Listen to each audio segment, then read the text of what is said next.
A little bit about phenytoin, the second but the best. Phenytoin is an anti-epileptic drug that works by slowing down the impulses in the brain that cause seizures. Phenytoin was discovered in 3 distinct phases. The first phase involved the chance discovery of therapeutic agents in humans, followed by a search for better agents. The second phase involves synthesizing new organic compounds and investigating structure-activity relationships. The third phase involved electroshock-induced seizures in animals to detect anticonvulsant activity. Folklore remedies were the only form of treatment for epilepsy in colonial days. Prophylactic measures such as wearing amulets containing peony root, mistletoe, coral, or 3 hairs of a milk-white greyhound were popular.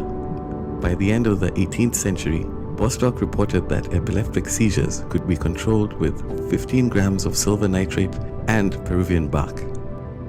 In 1857, Lockhart used potassium bromide to sedate his patients, which also had some anticonvulsant effect.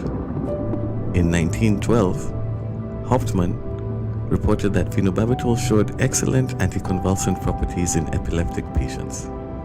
This new drug treatment, however, received little attention in the United States until after World War I, when it became the treatment of choice. Organic chemists assumed that anticonvulsant effects were associated with hypnotic activity and directed their search towards a better hypnotic agent. The investigation of structure-activity relationships between hydantoins and hypnotic drugs began in 1864 with the preparation of barbital and the introduction of phenobarbital or luminol.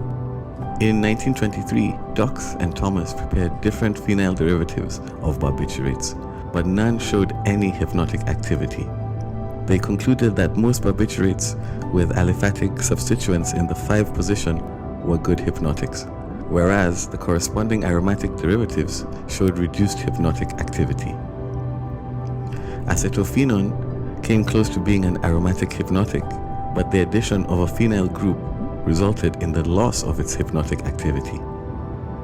Dox and Thomas also mentioned that the hydantoins, whose ring structure is close to that of the barbiturates, acted in a similar manner.